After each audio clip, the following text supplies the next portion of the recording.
Order, order. Good afternoon. Lola McAvoy to move the motion. Lola McAvoy.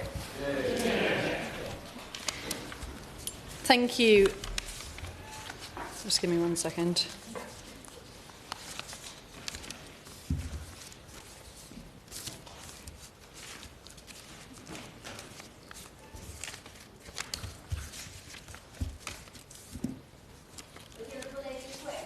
I will. I'm very grateful to the Honourable Lady for giving way because she's called a debate on a really important issue, and I wondered if she could set out why now she thinks it's a really important time to discuss this vital topic. I will. I thank the Honourable Lady for that. Thank you, Mr Dowd. It is a pleasure to serve under your chairmanship. It is my great honour today to open this debate, a debate on online safety for our children. I welcome the Government Minister answering for the Department of Science, Innovation and Technology and the Shadow Minister answering for the official opposition. I have tabled this as my first debate in Westminster Hall because I believe this issue is one of the most defining of our time. I promised parents and children in my constituency of Darlington that I would tackle it head-on, so here I am to fulfil that promise. I'd like to put on record that I have long been inspired by the strength of the parents of the Bereaved Families Group, a group of parents united by the unbearable loss of their children and their steadfast commitment to get stronger online protections to prevent more children's deaths. Ellen, who is here with us this afternoon, thank you for your courage.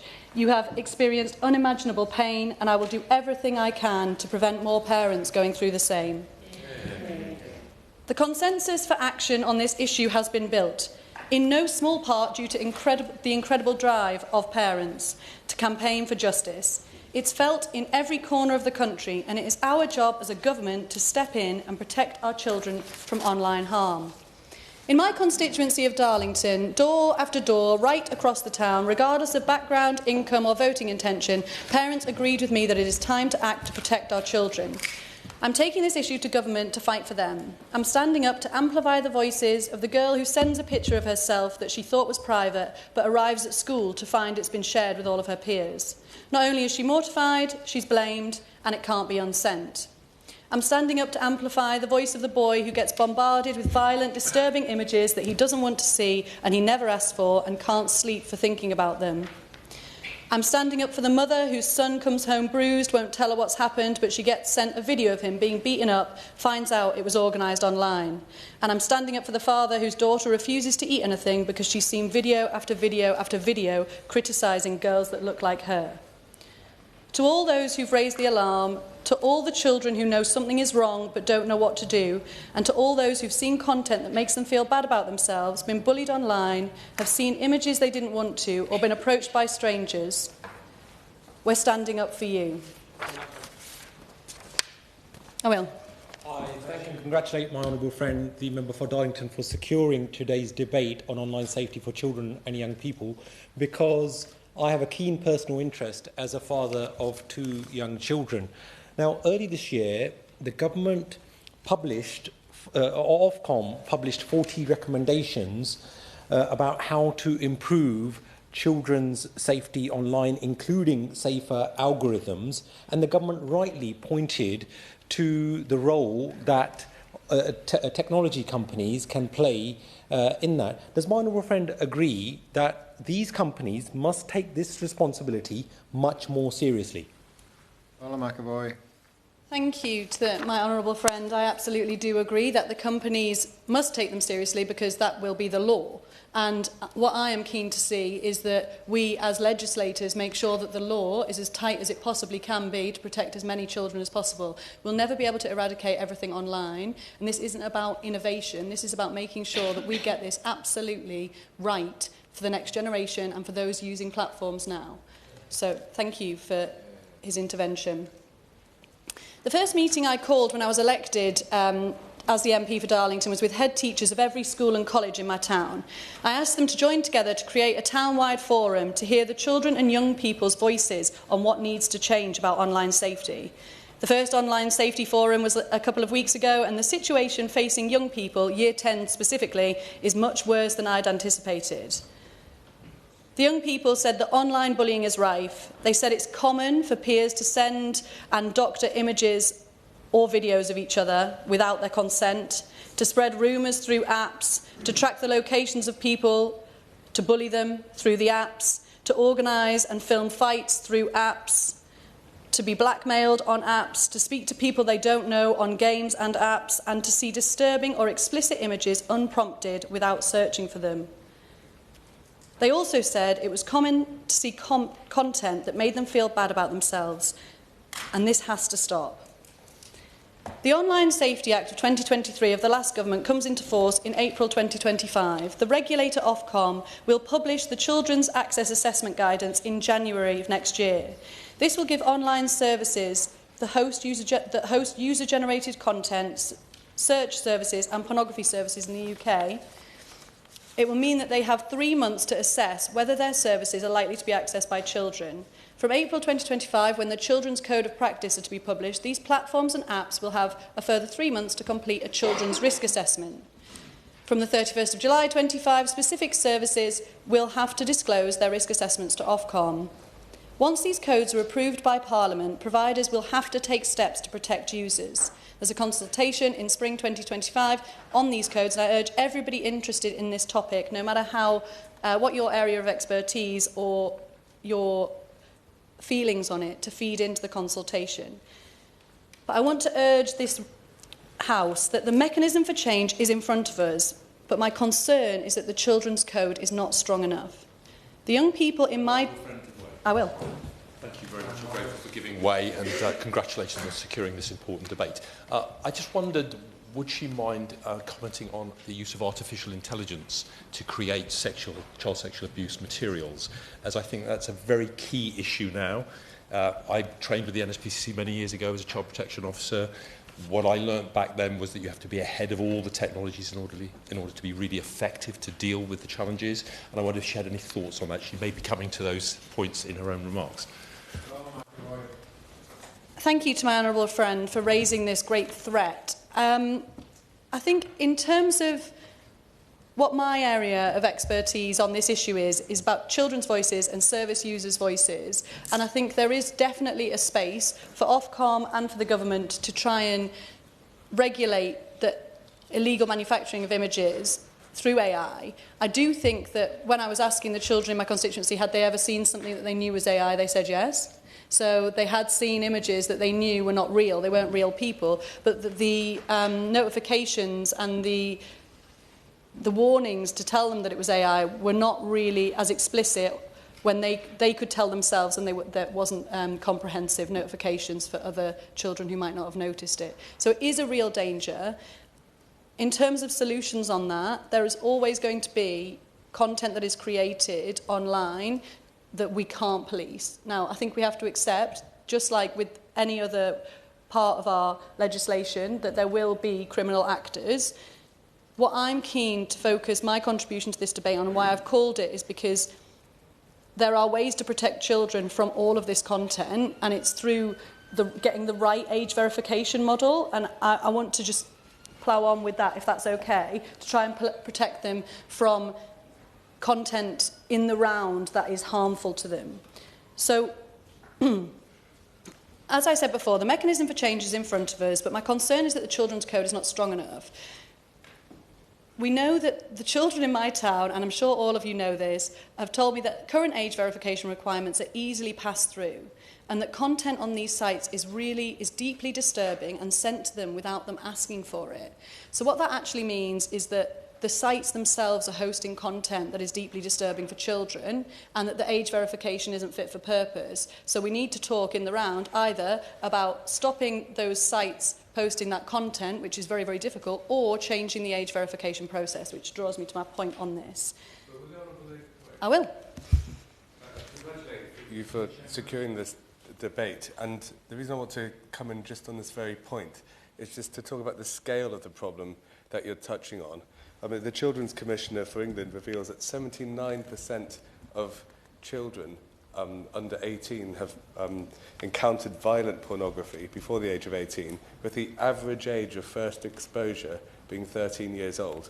So I just want to reiterate how everything you're saying is very important, but it's not a niche problem. It is something that I know mothers and parents in Winchester have spoken to me about repeatedly in just the 4 months since I've been elected.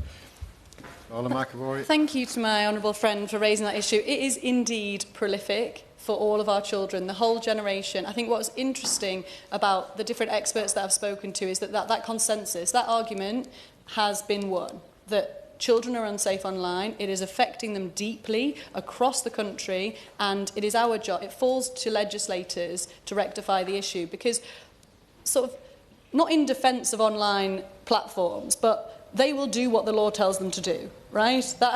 They want to operate in this country, they want to make money, there's nothing wrong with that, they just have to adhere to the law. So it's our job to make sure that the law is tight to protect our children, and that's sort of the crux of the issue. Would my honourable friend give way? I will. I thank my honourable friend for giving way and for so powerfully, I think, illustrating the responsibility on all of us to step up to the needs of this moment. Parents in my constituency at both William Ransom, Sam Lucas and other schools have been leading the way in taking further proactive action, signing up to a smartphone-free pledge to delay the age at which their young people have access to a smartphone. Hundreds across the constituency have already signed up to the pledge. Would she agree that this underlines the strength of parental feeling on online safety and some of the wider associated issues? And does it highlight our responsibility as legislators not just to celebrate the benefits of technology, but to do all we can to protect young people from the very real dangers it presents too?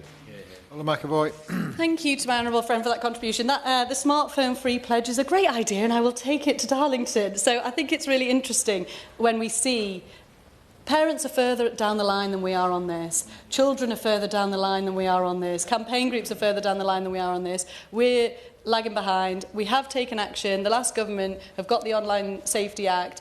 I think it is time for us to just make sure that there's nothing missing from that act. And I think there are, in my personal view, some things that could go further.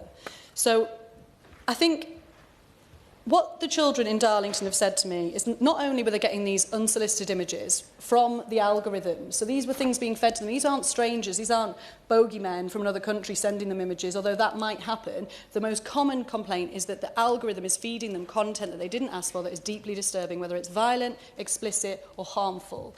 And that once they've seen it, they can't unsee it. And I suppose this is my argument about the strengthening of the code, is that I'm not sure we should be retrofitting harmful apps with a code that may or may not work, and we have to tweak a few bits of the algorithm to check whether it's going to be actually protecting our children. I think we can take further action than that. So, I will. Thank you. Numerous mental health charities and a number of civil society experts have raised with me that there are powers within the Online Safety Act that must be used by the regulator. Indeed, the Secretary of State for DCIT made it very clear last week that he gave his backing to ACT and indeed the powers. Could I ask you if you feel the regulator could and should act with more powers that it has? Thank you to my honourable friend for raising this. So I'm loath to tell Ofcom that they don't have enough power, because I think, from my understanding, the powers are there, but we just need to be explicit and strengthen them. Now, in terms of the way that we do that, the reason I outlined in my speech about the timelines is, the time to act is now. We have to actually try and get the strengthening of the Children's Code explicitly. And what's interesting about this debate is there are many ways to skin a cat, as they say, but actually one of the simpler ways to do it would be to outline the audience that the apps want to market to. So who are the base audience that these apps and the platforms are trying to make money from? And if you explicitly outline that, you could then apply the code accordingly and strengthen the code to say if children are that target audience, then we can question some of the things that are on those apps and whether they're safe in and of themselves for children to use. So, I will. She's been very generous with her time. With children able to access online content a lot more easily nowadays, many of my Slough constituents feel that it's critical that the content itself is appropriate and safe. Does my honourable friend share my concerns about the rise of extreme misogynistic content and its impact on young people, especially considering research has shown that it's actually amplified to teens? Lola McAvoy. Yes, thank you for raising this really important and quite, deeply concerning issue about the rise of sort of anti-women hate, really, and the perpetrators of that marketing themselves as successful men. I think what we're seeing in that field is that boys are looking at these videos and thinking that they don't agree with everything that's said, but there are little nuggets that make sense to them. And for me, it's about the relentless bombarding of it. So if you see one video and you see it once, you might think, oh, all right, and you might not look at it properly. But if you're relentlessly being targeted by the same messaging over and over again, and it's the same with, it's not just with the misogynistic hate speech, it's also with body image stuff. So for men, for girls and boys, they're seeing unrealistic expectations of body image, often fake, completely fake, with fake messaging. But what it does is actually makes them reflect on their own bodies in a way that is negative when they may not have had those thoughts before. And I think one of the things that I really want to get home in this debate is that, being 14 is really tough. Like, I'm really old now compared to 14, but I can definitely say with true conviction to anybody who's watching this who is 14, it gets better, right? It is really hard to be 14, exploring your body, exploring new challenges, your hormones are going wild, your peers are going through exactly the same. It's tough, and school is tough. So it is natural for children and young people to be questioning their identity and to be questioning their roles in the world, their sexuality, whatever it is they might be exploring. That's normal. What I'm concerned about is that the bombardment of really unhealthy, unregulated, toxic messaging at this crucial time when their brains are developing is leading to a crisis, frankly. So I think it's quite interesting that they told me that there's a pressure to go to the point that we referenced earlier about what parts of apps or platforms that children are using are they actually safe for children? So there are different parts of apps that we'll all use that we may or may not be as tech savvy as one another, but we'll all use.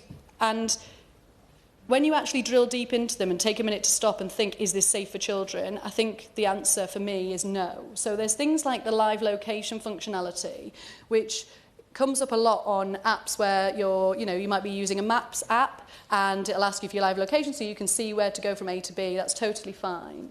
But there are certain social media apps that children are using that have their live location on. They can toggle it to turn it off. And when I asked the children in Darlington why they didn't turn it off, they said there's a peer pressure to keep it on. So it's seen as really uncool to turn it off, and it's to do with whether you can see whether someone's read the message as well, so that's all part of it. But then I said to them, okay, but those apps are safe because you only accept people you know, and they said, oh no, I've got thousands and thousands of people on that app, and it takes ages for me to go and delete and remove each person that I can't remember if I know them, so I don't do it. So I just leave my location on for thousands of people, many of whom may be like void accounts that I don't know if they're even active anymore, but the point is you wouldn't allow your child, or I wouldn't allow my child, to go into a space where their location was shown to lots of strangers all the time, and they were saying that the live location element of some of these apps is actually leading to in-person bullying and attacks. So that is absolutely horrifying. I will. That if you toggle your location off on Snapchat, for example, Snapchat constantly, every time you open the app, says you're on ghost mode. Do you want to turn all your location back on? Every single time you open that app, it tries to convince you to turn your location back on. Lola McAvoy. Well, I think that, thank you to my honourable friend for raising that, because there are lots of different nudge notifications that are happening, which we can understand why, because it's an unregulated space and they're trying to get as much data as possible, because if you're not paying for the service, you are the service, right? We all know that as adults, but young people and children, certainly, that's what we're talking about here, do not know that their data is what is making them attractive to that app. Would you want to believe it? I will. Thank you for allowing me to speak again. The one thing in my previous role as head of public policy at the British Computer Society that we talked about a lot was the lack of the focus on education in the Online Safety Act, and I really commend the previous government for pushing the Act forward. I think it was very brave and has tried to do some wonderful things. But what is missing in the piece here is how we have failed to empower a whole generation of young people to act safely online and be able to take the power back and say, actually, no, I'm not going to do that. And we failed in that so far. And how do we build that into the future? I'd just like to bring to the attention of members, we've had huge amounts of interventions. We're 20 minutes into the debate. The ministers and opposition are going to get up at just after 1:30. So I'd ask people, it's a matter for the Speaker as to whether or not she takes more interventions, but that means that the time for people to speak who've been asked to speak is going to be restricted significantly more than I originally planned. So that's just a housekeeping matter, just for people to be aware of that. So that's the issue about the number of interventions, and the second thing is the length of interventions. Again, a little bit long. So I don't want to... I don't want on an issue of this importance to restrict people's interventions and contributions, but please bear that in mind. Lola McAvoy. Okay, I'm going to make progress. So basically, there's the live location, the element that we've just gone into, and I think my personal view is that I'm not sure that unless it is a specifically regulated live location app that parents give consent for their child to, that there is any advantage for children to be using that. There's chatting to strangers on games. So I don't know if that is something that is actually suitable for children, when you can add children to a group and add your peers to a group and enjoy playing with them on the games, that's fine. But where strangers from other countries, where you have no idea what age they are. One child said to me that he'd been playing on this game, and he found out after about 3 weeks that the person he was playing with was in another continent and was a 50-year-old man. Now, that man was probably mortified. So he was also mortified, and they stopped playing on the game together. But why are we leaving it up to... That's such a high-risk strategy from those apps, and I think we need to sort of think about that. So it's down to Parliament to decide what is safe for our children and to enforce it, because asking platforms to mark their own homework, police their own platforms, will undoubtedly lead to more children seeing inappropriate, harmful content, as well as sending and sharing this content to others. I would like the government to strengthen the Children's Code and to consider changing the onus from reactive safety measures that make apps safe for children when we suspect they are children, to proactively making apps or platforms safe for all children as a first point, and creating adult-only apps that can require strong age verification, because adults can consent to giving over their data. There are a number of ways to protect children online being debated, I'm sure we'll hear this afternoon. I feel strongly that retrofitting apps once children have been exposed to harmful content or strangers or shared things they shouldn't have is not the safest or most effective way to do this. There are a number of options around age verification on the table, but I'd like the government to consider that being a child is tough and they have a right to make mistakes. The issue here is that these mistakes involve mass communications to your peers and a permanent digital footprint because you consented at 13 to give away your data. I really think we need to see if any child can consent to give away their data, and therefore if apps who identify their audience as children should be allowed to keep data at all. Should children be in chat rooms with strangers across the world? Should children be allowed to share their live location to strangers or people they've accepted as contacts? Should children be allowed to view unregulated live streams or addicted by design content? These are all questions that have been raised not only by children themselves, but with me by parents and by national advocacy charities and leaders in this space. We have a consensus to take action on this issue. Let's make the most of it. Thank you. I remind members that they should bob if they wish to be called in the debate. So the question is that this House has considered online safety for children and young people. Kirsty Blackman. Thank you very much, Mr. Dowd. I could talk for hours on this, but don't worry, I won't. There's a number of things that I'd like to see. There's not many of us who sat through the majority of the online safety bill as it went through Parliament, but I was one of those people that was in every one of those committee meetings, listening to various views and debating about the issues that there are with online safety. I just want to touch on one of the issues that the member raised, which was an excellent speech, and I agreed with almost every single thing she said. I think it's really, really important. And there are not many people in Parliament who have her level of passion or knowledge about this, so I do appreciate her bringing it here. One of the specific issues around features that she raised, I totally agree with her, and I moved an amendment to that effect during the course of the bill's progress, that there should be restrictions on features that children should be able to access. So safety by design is what she was really talking about, so that children don't have to see that content that they can't unsee, that they don't have to experience these issues that they can't unexperience. So things like the ability of external people that they don't know to be able to contact them, things like children live streaming. We've seen a massive increase in the amount of self-generated child sexual abuse material, and live streaming is a massive, massive proportion of that. There's a local organisation in Aberdeen called CyberSafe Scotland that's been working with 1,300 children across Aberdeen in 10 of our primary schools. They launched their report yesterday on the work that they have done. These 1,300 children were aged 10 to 12. I mean, they weren't secondary school age children, they were primary school age children. 300 of them wrote what's called a name it. They had to name a problem that they'd seen online. And we were able to read last night some of the issues that they had raised. The pervasive misogyny that there is online. It is everywhere. It is normalised. It's not just some of the videos that they see. It's not just the Andrew Tates of this world. It is absolutely everywhere. A couple of years ago, there was a trend for young men, or videos online for young men to be asking the girls to behave like slaves to them. And that was all over the place online. And children are seeing a different online world from the world that we experience, because they have different algorithms, they have different things pushed at them. They're playing Roblox and Fortnite, where most of us are not playing those games. And I'm still concerned that the online safety bill doesn't adequately cover all of the online gaming world, which is where children are spending a significant proportion of their time online. I think there's a huge amount more that needs to be done in terms of ensuring that children are safe online.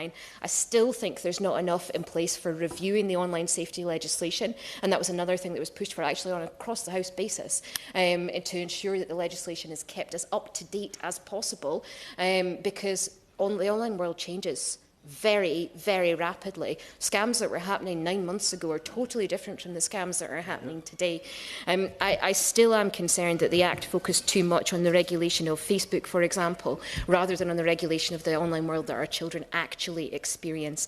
And just the last thing that I wanted to say around particularly CyberSafe Scotland and the work that they did was the fact that they intentionally centred the views and the rights of young people in what they were doing, and it meant that the programmes that they delivered in the schools were much more appropriate. Children were much better able to listen to them, they were much better able to react to them. And the very, very last thing, Mr Dowd, is about girl guiding and the Girl Guiding Attitudes Survey. If you're able to look at the Girl Guiding Attitudes Survey that's published on an annual basis, it shows a huge increase in the number of girls who feel unsafe.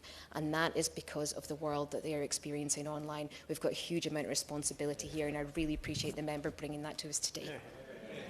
Thank you. I'm going to keep this to an informal 4 minutes. Regrettably, if people speak beyond that, I'll have to introduce a formal figure. So please bear that in mind, and interventions, as I said before. Julie Minns. Thank you very much, Mr Dowd. It is a pleasure to speak under your chairmanship. Some 20 years ago, I started a new job with a as yet unbranded mobile phone network operator. At the time, the network had no masts, no handsets and no customers. Text messaging was only just catching on. The BlackBerry was in its infancy, and WAP was the new kid on the block. For those of you who don't know what WAP was, it was a bit like having CFAX on your handset, and if you don't know what CFAX was, I can't really help you. Nevertheless, me and my counterparts at the 4 mobile networks were acutely aware that the introduction of 3G was going to change how we used our phones. I will, however, confess that understanding what that change would look like, all while using dial-up at home, was something of a stab in the dark. But nevertheless, and no matter how challenging, we knew that the advent of 3G required the mobile industry to take greater responsibility to protect the safety of our customers, and in particular, those under 18. And so it was that 20 years ago, the mobile networks moved from a walled garden internet where access was controlled by age verification and PIN to a world where internet was freely available, but one where the mobile networks published the first self-regulatory code of content on mobile. It was a world first and something that UK mobile operators were rightly proud of.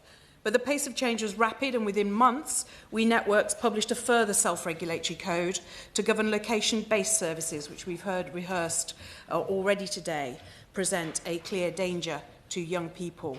We knew then that location tracking could be used in grooming and other predatory behaviour, and we published the code. But that pace of change over the last 20 years has been unrelenting, and we now arrive at a point where almost everything we do happens online.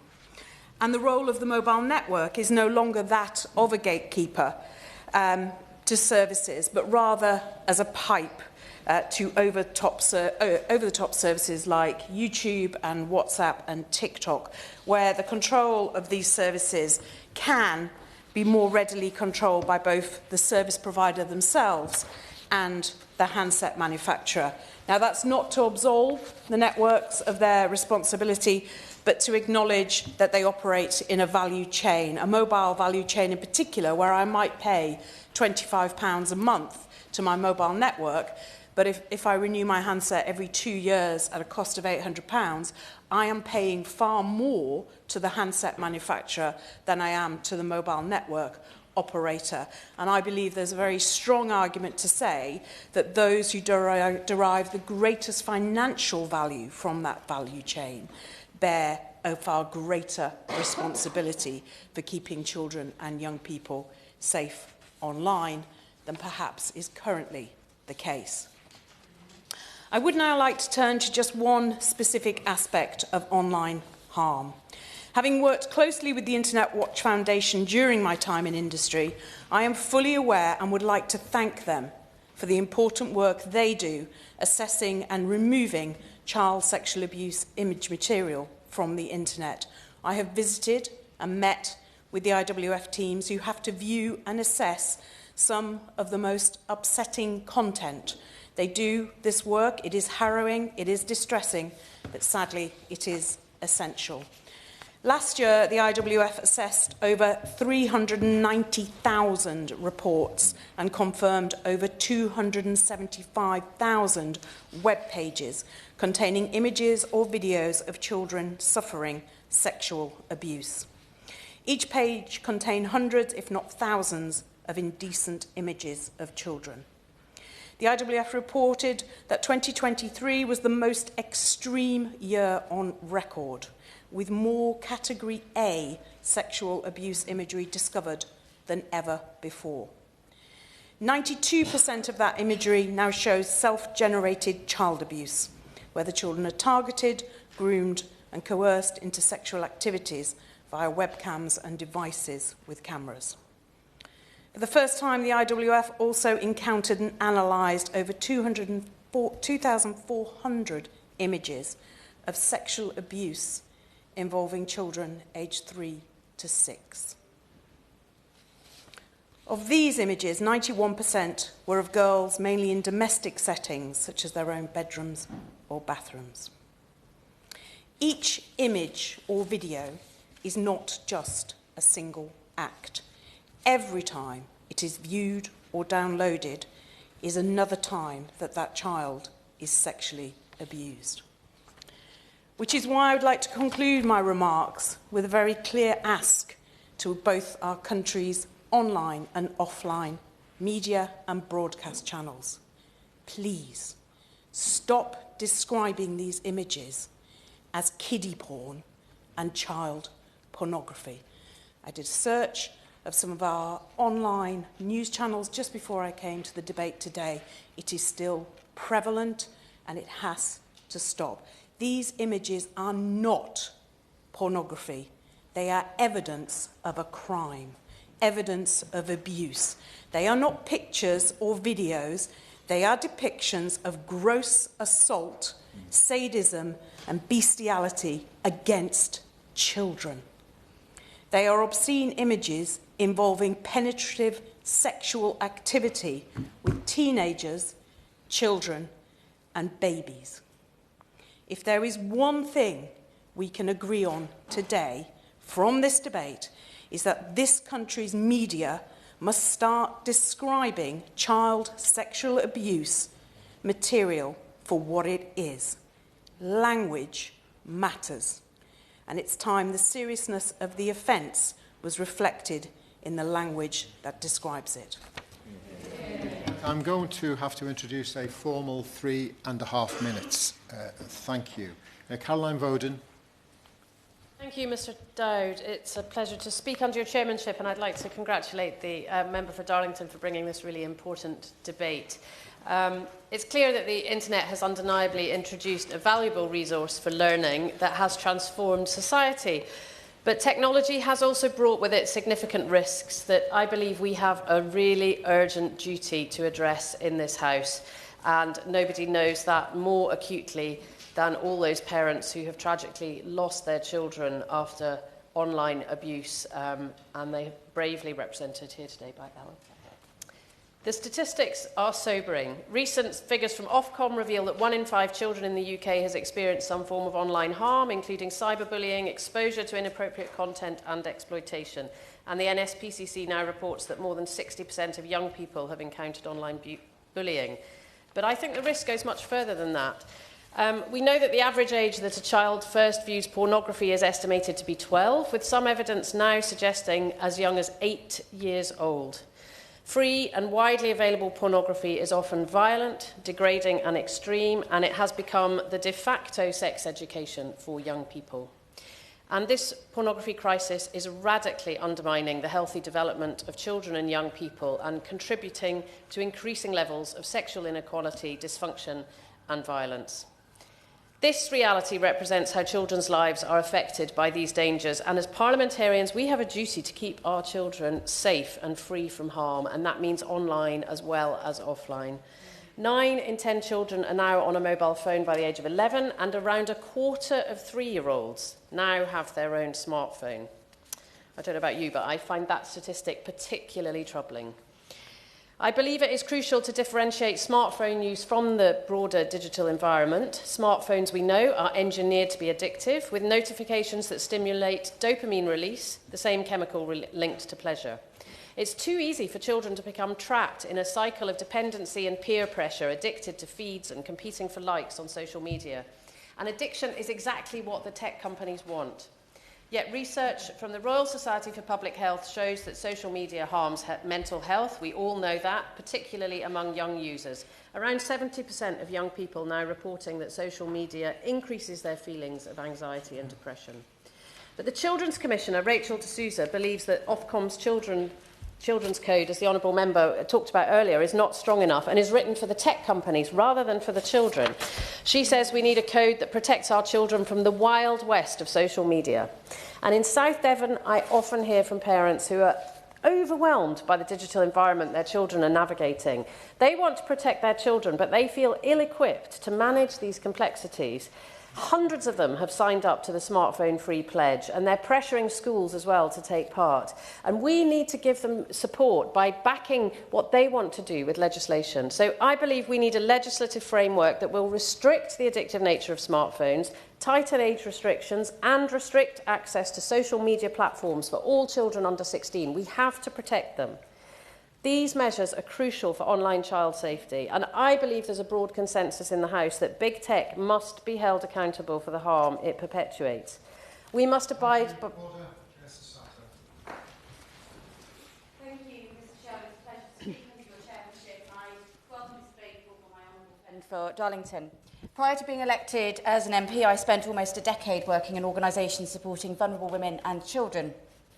My experience from this area over those years was very much a case of 1 step forward, 2 steps backwards. Most efforts to make our children's increasingly online lives more safe has been constantly outpaced by technological change. The law, the police, the courts have been unable to keep up. And in the wake, children have been the unwitting guinea pigs for a huge social experiment. The Online Safety Act has the potential to reset the relationship between children and the internet if the principles of safety by design are truly followed by tech companies and our regulator, Ofcom. And of course, we must welcome, finally, age verification, which will come into force next year and prevent children from accessing violent, harmful pornography. But there remains much more that we need to do in this space, and that is why I'm pleased to co-sponsor the Safer Phones Bill brought forward by my honourable friend, the member for Whitehaven and Workington. It's clear that smartphones and social media in particular are negatively impacting the mental health of our children, as well as their sleep and learning. Just last week, in an evidence session hosted by my honourable friend, we found that smartphones are contributing to a significant increase in short-sightedness among children. Glued to their phones and with a decline in outdoors activity, we risk creating a generation who suffer from myopia. And yet perhaps because as adults we are also glued to our phones, we haven't yet acted in the best interests of our young people. We regulate the toys we give to children so they don't contain harmful lead or are age appropriate, yet no such regulation applies to smartphones. What international board of child psychologists were consulted? What paediatricians? What parents? What children? A particularly worrying new trend that is outpacing our ability to counter it is the rise of nude deepfakes, AI-generated sexually explicit images. They are becoming an increasingly worrying issue in schools, with over 500,000 children already having experience of them, according to new data from Internet Matters. Despite the fact that creating and sharing nude deepfakes of children or non-consenting adults is illegal, the programmes that make them are still readily accessible. We wouldn't ban the possession of zombie knives without banning the sale of them. And that is why last week I called on the government to ban nudifying tools and apps. It seems to me as if we are setting up our children to fail, to be harmed and to be criminalised. 99% of the images created are of women and girls. Indeed, these apps often don't work on boys. The government has an ambitious target to halve violence against women and girls within a decade. And it's a target that can only be achieved if we tackle the root cause by looking online. I would be grateful if the Minister could look at how nudifying apps could be banned as part of this government's commitment to keep women and children safe. Thank you, Mr. Chairman. Thank you. Jim Shannon. First of all, can I congratulate the Honourable Lady for Darlington for setting the scene so very well, and also for insightful knowledge of the subject. I'm very much a supporter of the Online Safety Bill, and I've spoken on many occasions in the past, and I believe we need to have strong protections for our children and young people, as there's just so much danger out there that only does seem to be getting worse. I've heard of some horror stories of the dangers online, so it's great to discuss these matters and try to have answers from the Minister, who I wish her well in the position she now holds. Many will be aware, my staff are also fully aware, that my knowledge of the world of social media is somewhat limited. But the fact, I'm just about to use the text message in that phone. But the fact is that social media and AI have been tremendous advantages. The Office of National Statistics have revealed that 83% of the 12 to 15-year-olds now own a smartphone with full internet access, and it's so rare to see a young person that doesn't have one. My grandchildren, and young as they are, seem to have all the knowledge that this old boy doesn't have. Cyberbullying, grooming, online exploitation have been the forefront of these dangers. The PSNI, the Police Service of Northern Ireland, have revealed in 2023 that crimes involving children being contacted online by sexual predators have risen by nearly a third, and officers working with a specialist unit say they have had the busiest year. How worrying this trend! The busiest year since it was established in 2010. Grooming can happen anywhere. Another issue of importance, and I have to say I want to focus on this, is self-harm and suicide amongst younger generations. Suicides in Northern Ireland are up by 8% for those people in the younger category from what they were last year, and last year they were horrendous. More than 3/4 of people saw self-harm content online for the first time at the age of 14 or younger. An individual with a history of self-harm report being 10 years old or younger when they first viewed it. So these things are incredibly worrying. So we need to see safeguards for young people as young as 10 from seeing this harmful content. And in addition to self-harm as well, I'm aware that issues regarding content surrounding eating disorders is also prevalent, and in my office I've been contacted by countless parents regarding this. It's been one of the massive issues for my office. There's a clear danger to life with some of this content, and has led to hundreds of young girls and boys being referred to specialist clinics and counselling to help them through this, which for any parent and family is just heartbreaking. The Online Safety and Action Plan was brought to the Executive in Northern Ireland by the Department of Health in 2020 to last, and to be reviewed in 2025. The Online Safety Bill 2023, led from Westminster, does thankfully apply to Northern Ireland. And with 40% of young people using social media, there's a clear need for this bill. And again, I hope that it can be strong enough to combat the dangers that are out there. To conclude, Mr Chairman, I'm ever mindful of your timescale and to give others the opportunity. Whilst the online works and its advancements are truly a wonderful thing, even for someone like me who doesn't know how it works, there are clear problems with some of the aspects surrounding it. I have hope that we can work together alongside ministers and large-scale social media companies to do our best for our young people, and to use the online world to their advantage and give them the best start in life that they can. We want them to have the best start, but we want them to be safe, and that's what we're asking for. So I look to the Minister very much for her input and her reassurance that the things we ask for can actually happen. Thank you so much. Thank you. Jake Richards. Thank you, Mr Dow. I congratulate the Honourable Member for Darlington on securing this debate. The Honourable Member's daughter was born just a few months before mine, when we were both mere parliamentary candidates trying to juggle our election campaigns and family life and failing. And just last night in the voting lobby we swapped notes on how it's going now. We're Member of Parliament, and I think we're still both failing on that as well, but we're trying our hardest. And I know that this issue, having spoken to her in depth about it, she's keen to champion. I know she'll be successful in doing so. Mr Chair, my daughter is just 15 months old, but when I look at the online world around us, I have deep concern and worries for her and children across the country growing up. The issue of online safety must be grasped urgently, and I hope that this Parliament will finally seize the initiative. Many of the hundreds of new MPs come to this issue afresh. It's great to see new colleagues and friends here today.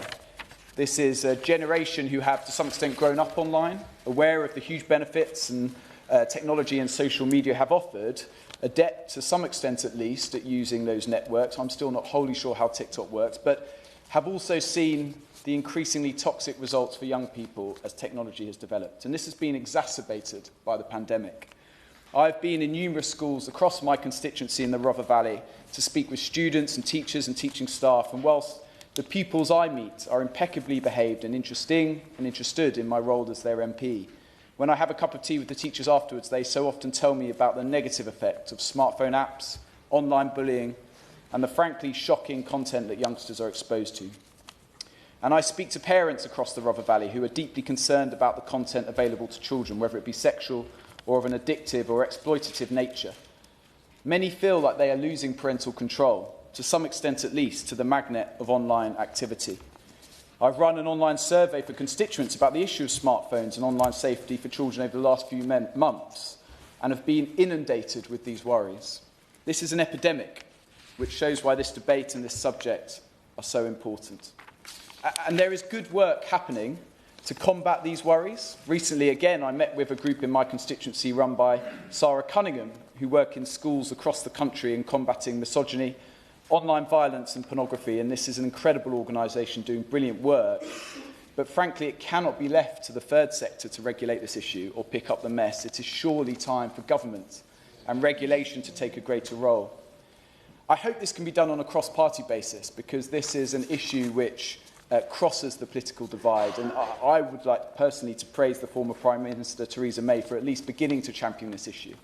And I hope now that this government and the Minister who's in the chamber today can take that issue forward. Thank you. Thank you. Dr Danny Chambers? No? Caroline?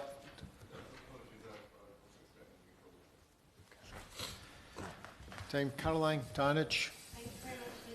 I'd like to start by paying tribute to the Honourable Lady for Darlington. She made really powerful and impactful comments, as in fact have all those who've spoken today, and also to share her tribute to the bereaved families who've done such incredible work to campaign on this vital issue. I should, I suppose, before anything else, direct everybody to my right honourable friend, the member for Kenilworth and Southam, who was the architect, the genesis behind the Online Safety Act. I was one of the ministers that took over that baton, one of the very many ministers that took over that baton for a couple of years and pulled the act together. But as she said, it is only when you meet families who've been deeply impacted by online dangers and online harms that it really lands the impact of this. For me, it was meeting Ian Russell, whose daughter Molly took her own life in 2017 as a result of the content that she'd seen online, and it underlined how incredibly disastrous for young and vulnerable people the harms of the internet can be. And as she said, it's not actually just the sites that are hosting inappropriate content, it's the algorithms that take your fears, your anxieties, and put you into an echo chamber where they're normalised and reinforced, which is the most dangerous part of this. And unfortunately, it's the algorithms that the social media companies prize above everything else. They are the most jealously guarded part of their organisation. And as a result, Molly was one example, but there are so many examples of suicide and self-harm and anxiety and eating disorder and body image that are that come out of this world. A year on from the Online Safety Bill, it's really interesting to see how it is fully implemented, particularly against the backdrop of the speed at which technology is evolving. It's frightening because now virtually every week in our own constituencies we see examples of the harms that are out there. In my constituency, just in the last couple of weeks, junior school age children using the online world to bully and harass each other, and that's something that used to stay at the school gates. Bullying's happened even, I'm so elderly, it happened when I was at school, but it was something that you left behind at the school gates. It didn't follow you home. 27% of children have seen pornography by the age of 11, bringing a very toxic view of sex and relationships. So the Online Safety Act will hopefully encourage the providers to do what they say they are doing when it comes to protecting children online. But what I say to the Minister is she has a huge responsibility to make sure that that happens, and to not just hold them to account, but actually to hold Ofcom to account as well, to make sure that they're robustly implementing the guidelines that they're setting up. That there are some amazing champions of this. Baroness Kidron has made incredible strides in the other place. But we need to make sure that Ofcom have not only the powers but the capacity. They have a huge amount underneath their jurisdiction. There's a huge amount of pressure, and I know that the Minister will work very hard to ensure that they are held to account and equipped with what they need to do.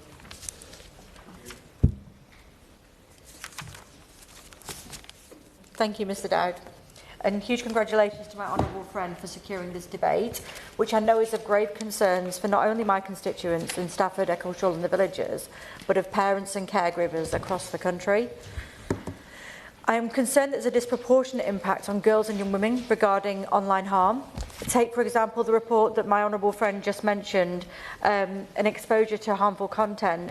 The recent report stated that 60% of girls aged 11 to 16 said they've received negative comments about their appearance online. So I'm very concerned about this growing impact on young people, and particularly girls and young women. Even more troubling is the increase in severe online abuse, such as grooming. In cases where the victim's gender was identified between 2023 and 24, an overwhelming 81% of the children targeted were girls. I believe the increase in online harm to be directly connected to the increase in violence against women and girls.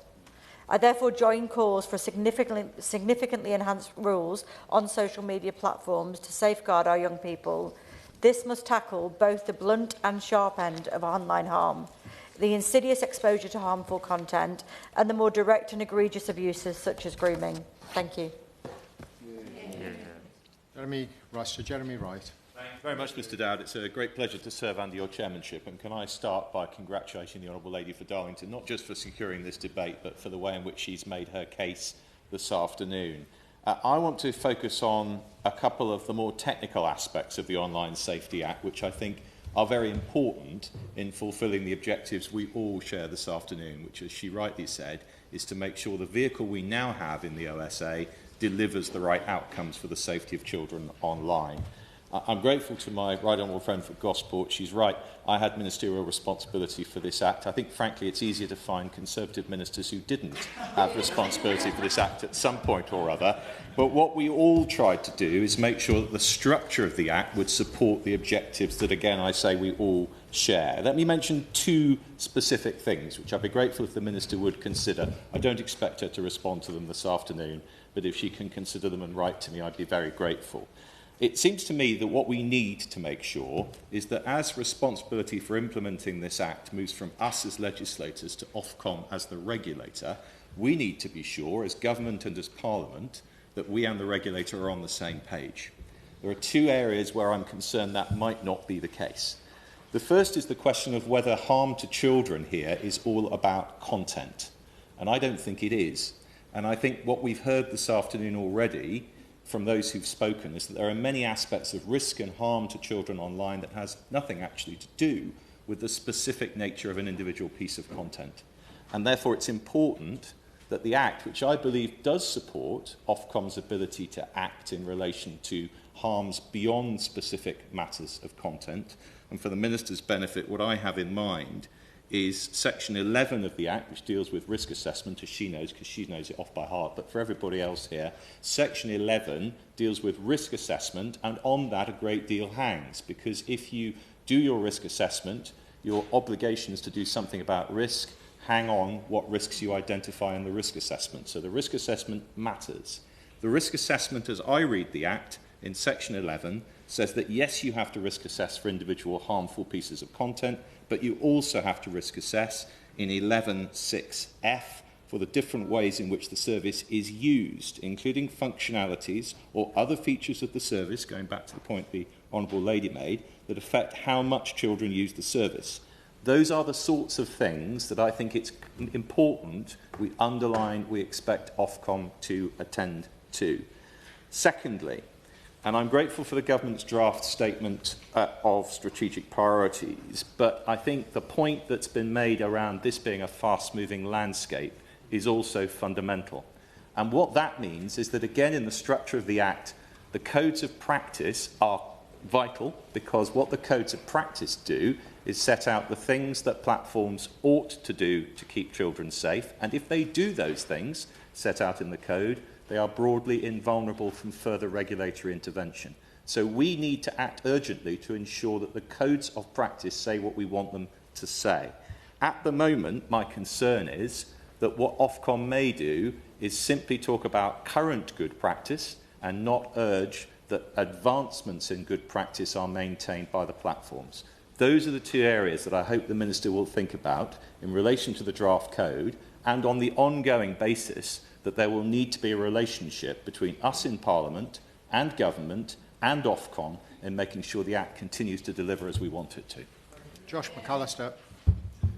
Thank you, Mr Dowd, and congratulations to my friend for securing this really important debate.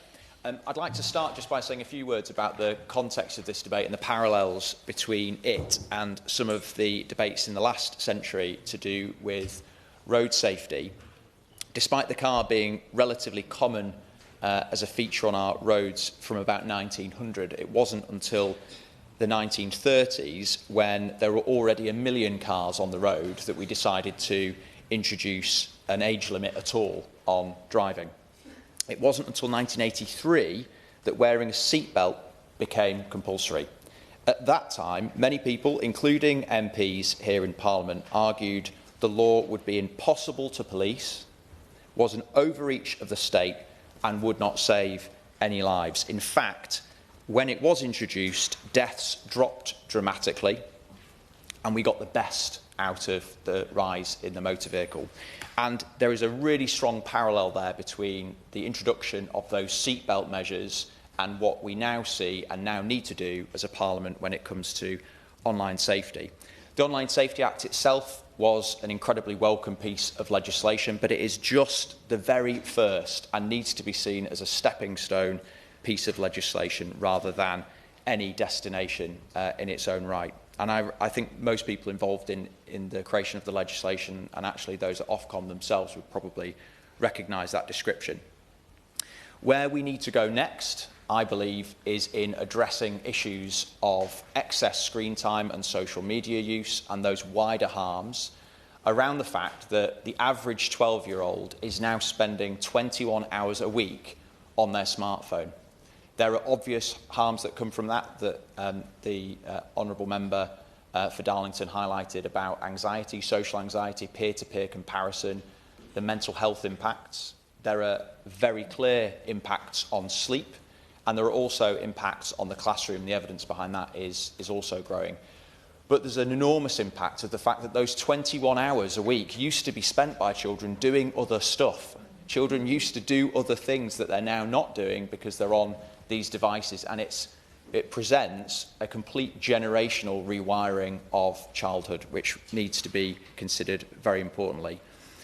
That's why it's really welcome. Last week, the government announced that they will be commissioning a study into this specific area. The evidence has moved on considerably since the Chief Medical Officer last looked at this in 2019. I believe if fresh eyes were looked at the evidence now, very different advice would be given by the Chief Medical Officer. That's why I've introduced the Safer Phones Bill, and I would like three things to happen. One is to raise the age of digital consent for data sharing from 13 to 16, which would not just put the Ofcom in a position to regulate this, but also the Information Commissioner's Office. And I'd like extra powers for groups of parents to come together to ensure that's enforced. Secondly, Ofcom do need additional powers to make sure that they can go beyond just the content, as my honourable friend mentioned. And finally, we need to look at this as a public health issue as well as a tech regulation issue. Thank you. Victoria Collins. Thank you, Chair. It has been an honour to serve under your chairmanship. It has also been a real honour to be part of this debate. I'm scribbling away because there is so much genuine passion and debate that has been put into this. Can I ask a question? Do I have 10 minutes? Yeah. And my cogs are turning because that is the thing. It's been a real debate here I think, of everyone who wants to make a difference. And actually the time is now, and that's the critical point. Because there is far too much illegal, harmful activity on social media and online, whether that's about racist abuse, incitement to violence, grooming for children. So much has been brought up. Keeping children safe online is more difficult than ever before, but more important than ever before. I myself, several have spoken about how they spoke to their local parent groups, schools, etc. I went to meet with the Grove School in Harpenden, who the children themselves, one of them said, "How old do you think I should be to have a smartphone?" And I said, "Well, how old would you like to be?" He said, "Well, 11. I said, "Why?" He said, "Well, because that's when my brother got his." But what was really interesting, the teachers turned to me and said, "We are discussing this as a school right now because actually the kids are asking those questions."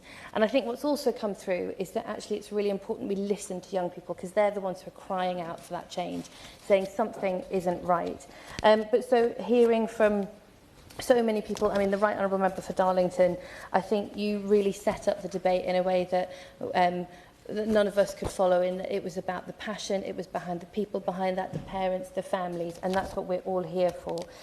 Hearing as well from the member for Rother Valley about how COVID has exacerbated it, highlights why the timing now is important.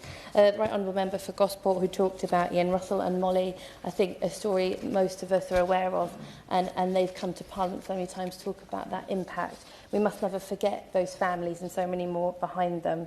The Right Honourable Member for Whitehaven and Workington, your alignment with road safety, I think, reminds us that we can't think that we have to act now, because we'll look back and realise that we were doing a disservice to so many if we don't do this now. And that actually we have to keep up with that safety. And that's the thing, so much of what we talked about today is what are those issues with online safety? And it goes from what's the algorithm is sending us, the features that were mentioned so many times, whether that's about location, whether that's about chat, whether that's about the content, and so much more. The Right Honourable Member for Aberdeen North talked about self-generated explicit content and the pervasive misogyny that so many have mentioned. Right Honourable Member for Carlisle mentioned about pornography being a crime, or young pornography being a crime, and that we need to get that language right, and that is really key. The sexual inequality and violence that is pervasive because of that content. The Right Honourable Member for Whitehaven and Workington, again highlighting the addictiveness of this, and that and actually as well the Right Honourable Member for Lowestoft highlighting how mobile phones are impacting short-sightedness and so much more. As the Right Honourable for Whitehaven and Workington highlighted about sleep, what are we doing with that 21 hours? So much about this and what I like to call digital mental health.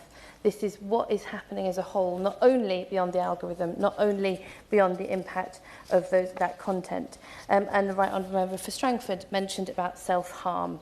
And that term that the member for Whitehaven and Workington mentioned about generational rewiring is something that I will certainly keep in mind. And so what has happened, we haven't acted fast and we haven't gone far enough when it comes to legislation. As someone mentioned as well, we need to move towards safety by design, but also to have legislation that is reactive and agile enough to keep up with that change. As Liberal Democrats, we were proud to say that the Online Safety Act pushed for that to go further and successfully called for the bill to include online fraud and scams, as well as to outlaw cyber flashing. Today, we've had a member for Aberdeen North talk about online games and the fact we need to stay up to date. A member for Gosport talking about holding Ofcom to account. Member for Stratford talking about grooming laws and how we need to have the blunt, make sure there's the blunt and sharp elements of the of instruments that we use. And the member for Kenilworth and Southam reminding us that behind this are also the technicalities that we have to get right in the Online Safety Act and use that, whether that's about highlighting that this is not just about the content, but also to keep up with the speed and the agility of the change. So as Liberal Democrats, I'd like to highlight what we would like to call for. And I think that has been mentioned so many times is the importance of how proactive this needs to be, and that's safety by design. For us, we'd also call for an independent advocacy body for children's safety online. We'd like to create a new online crime agency to effectively tackle illegal content and activity online, such as revenge porn and threats and incitement to violence on social media, but also include a digital bill of rights to protect everyone's rights online. That includes the balancing the rights to privacy, freedom of expression and participation, but the regulation of social media must respect the rights and privacy for those who do it legally and responsibly, but not have this laissez-faire approach. Another important element is that education. I think the Right Honourable Member for Darlington said that we can't tackle all of this content, we can't get all of this right.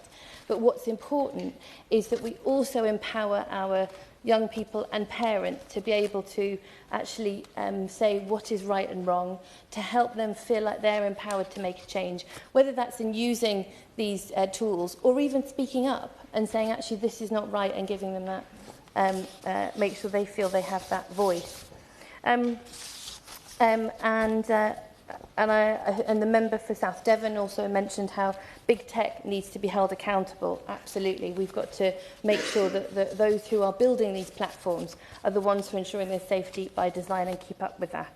But so to bring my remarks to a close, a reminder that keeping safety and young people safe online is more difficult than ever before, but more important than ever before. We must act sooner rather than later and use all of the tools at our disposal, whether that's Ofcom and regulatory changes, incentivise companies themselves, but also educate parents and children alike. And quite frankly, from the debate I've heard in this room today, I have hope that if we work together, we can make sure those changes are enacted swiftly and keep up to date. Thank you. Dr. Ben Spencer.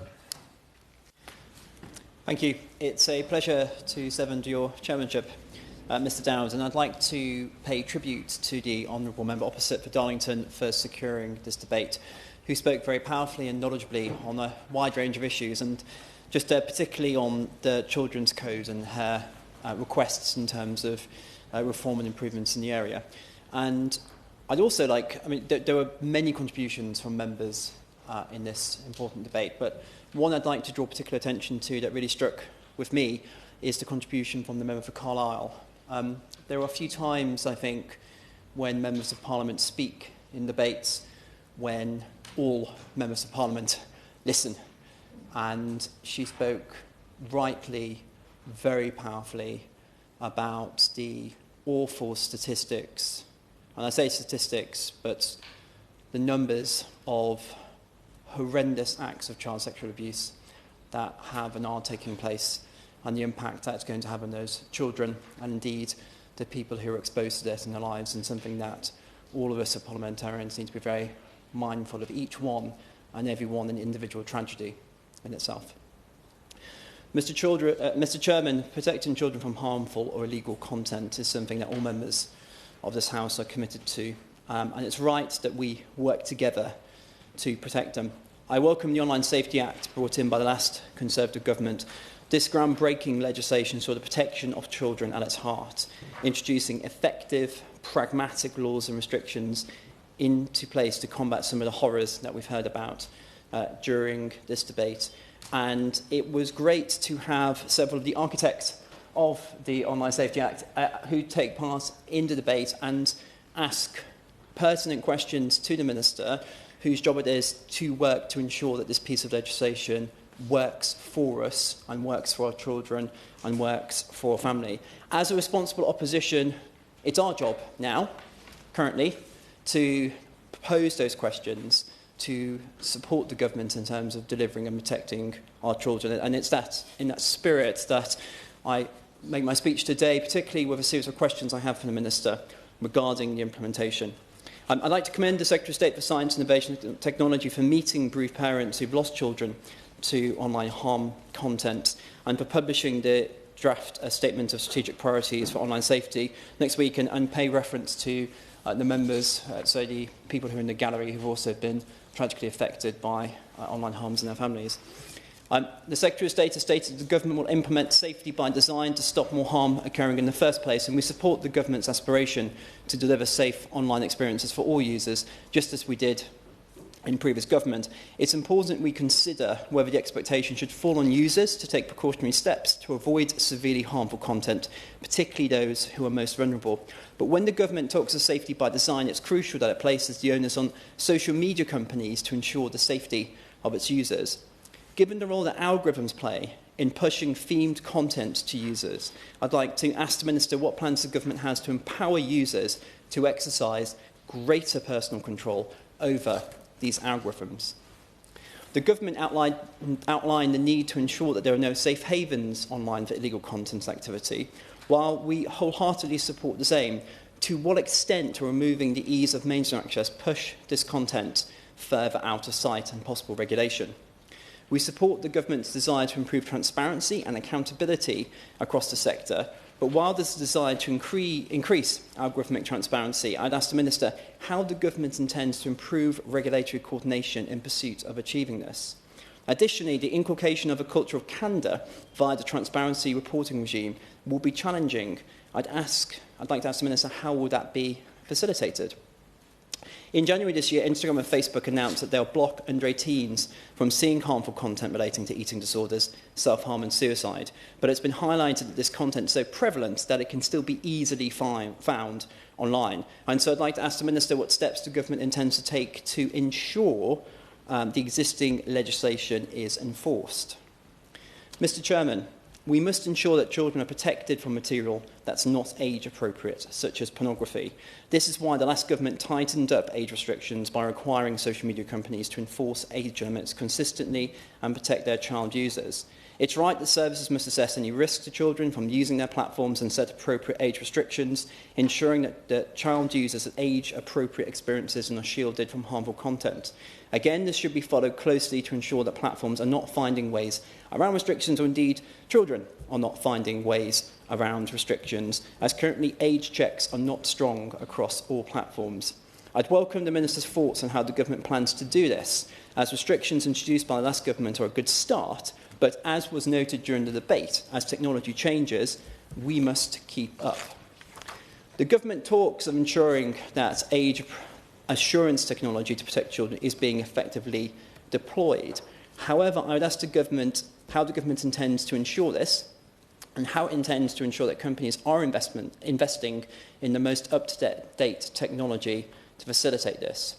Will the government proactively stress test this capability? In conclusion, Mr Dowd, Chairman, we must stand against harms that come our children's way. We must build on the success of the previous Conservative government by ensuring that all restrictions and laws work. We must embrace technology and understand that the internet and social media, in general, is a force for good embedded in our daily lives, while also understanding that checks and balances are essential if we are to ensure a safe online environment for all users. Thank you. Minister. Thank you, Mr Dowd, and it's a pleasure to serve under your chairmanship. Can I first congratulate my friend, my honourable friend, the member for Darlington, for securing this debate. And it's, as you can see, these debates in Westminster Hall take a whole different form to debates that happen in the House, and I think they're a lot more informative and a lot more collegiate, and I think it's a much nicer place to debate. Can I also welcome the parents who were in the gallery, and thank you for your commitment and the work you continue to do to make sure that this issue stays on our agenda, that it continues to be debated. And I look forward to, I know you've met my colleagues, but I look forward to meeting yourselves as well. I'm grateful to all the members for their incredibly powerful and informative contributions to today's debate, Mr Dowd. And as the mother of 2 young children, I must say it is online safety is an area that's always on my mind. Every time I'm on my phone in front of my children, or I want to keep them distracted, and I put a video on YouTube, it scares me, and it's always on the back of my mind. And I think it's really important that we as parents always have the safety of our children in mind. And as my colleague for Whitehaven in Workington, who's talking about being parent to really young children and being MPs or candidates, just to say that as a mother, as someone who became, who had 2 children in part, during the last term, I'm happy to. It does get easier, I can assure you. Happy to exchange some tips on how to get over it. Mr Dowd, the growth of phones and social media has been a huge societal change, and one that we as parents and as citizens are grappling with. And I'm very grateful to all the members here today who are engaging in this debate. The government is committed to keeping children safe online, and it is crucial that we continue to have these conversations about how best to achieve this goal. We live in a digital age, and we know being online can benefit children of all ages, giving them access to better connections, education, information and entertainment. However, we know that it can also accentuate vulnerabilities and expose children to harmful and age-inappropriate content. We believe that our children should be well equipped to make the most of the digital opportunities of the future, but we must strike the right balance so that children can access the benefits of being online whilst we continue to put the safety of children first. Last week, the Secretary of State visited NSPCC headquarters to speak to their voice of online youth. And it's just the latest meeting and a programme of engagement undertaken by the Secretary of State and my colleague in the other place, Baroness Maggie Jones.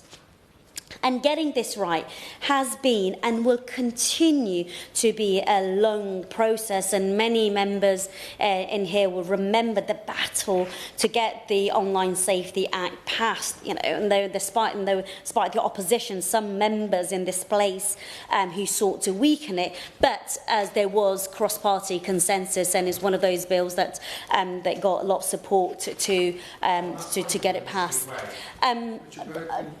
Okay. I thank the Minister for giving way.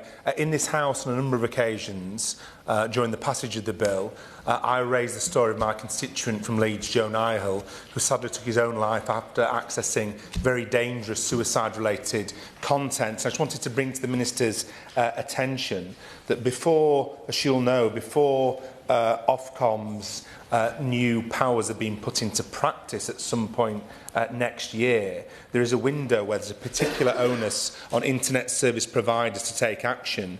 The website that my constituent accessed, which encouraged suicide, deterred people from seeking mental health support, and live streamed suicide. It has been blocked for people of all ages by Sky and by 3. Will the Minister congratulate those two companies for doing that at this stage, encourage all internet service providers to do so before Ofcom's new powers are implemented next year?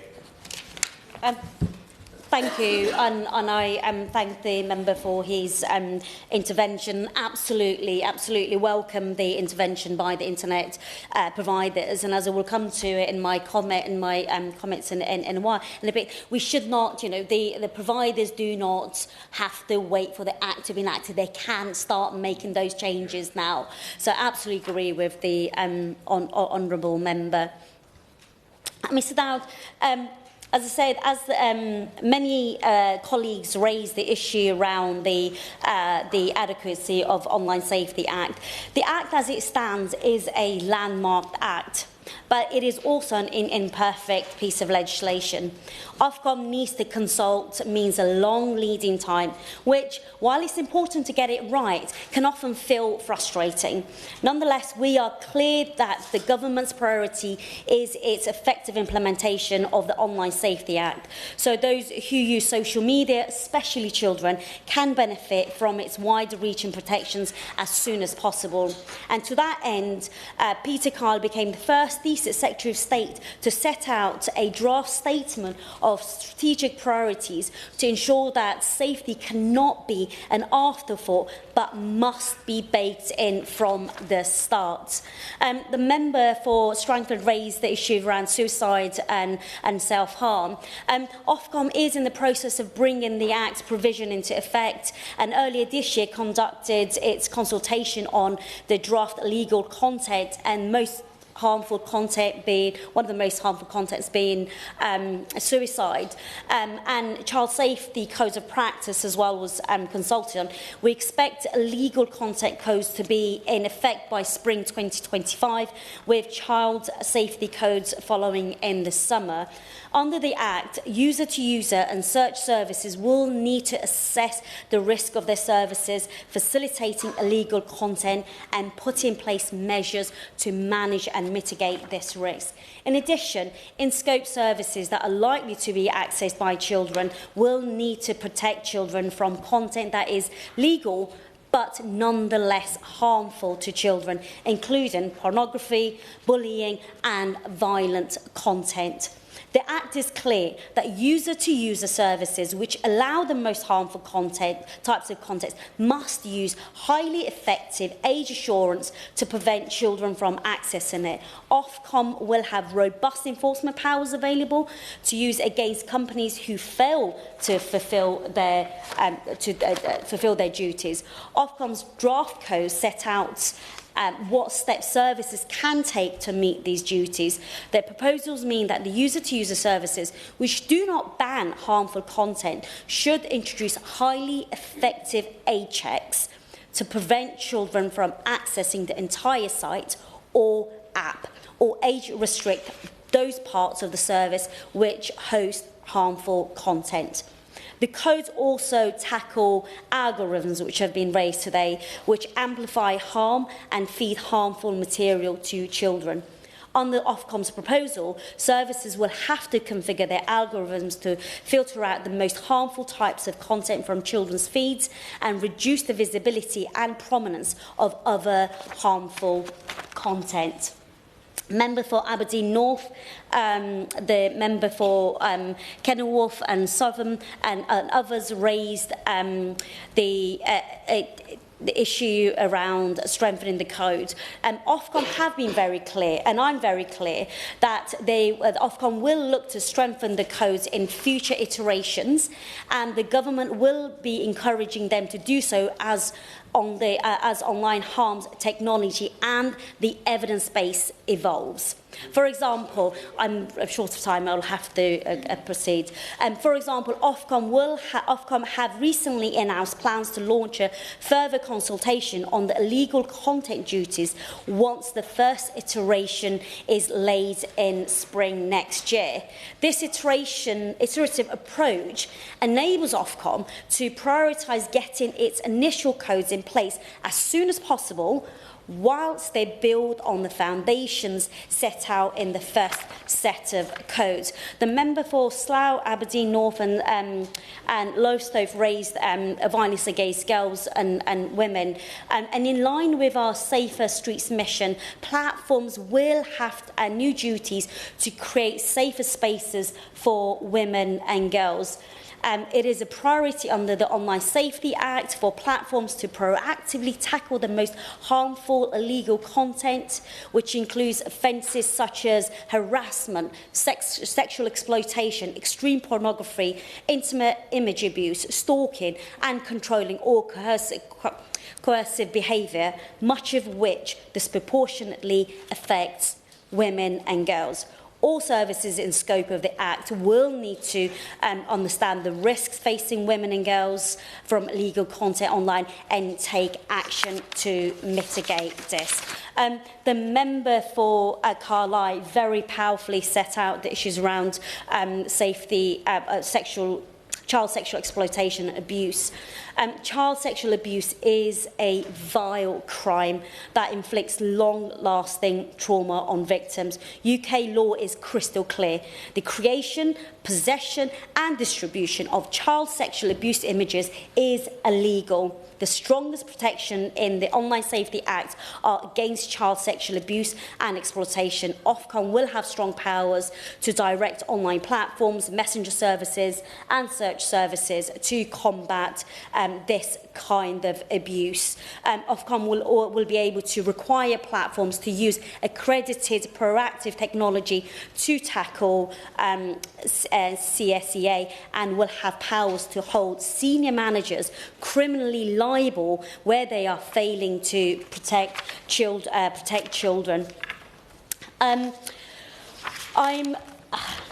running short of time. So just final remarks, Mr Dowd.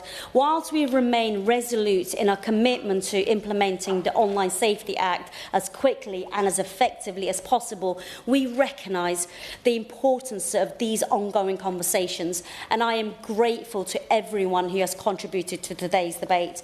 I'm grateful to the brave parents who continue to fight for protection for children online and shine a light on these important issues. And the spokesperson for the opposition asked a whole host of questions, which I will respond to him in writing because I don't have time today, and will publish a copy of it in the library.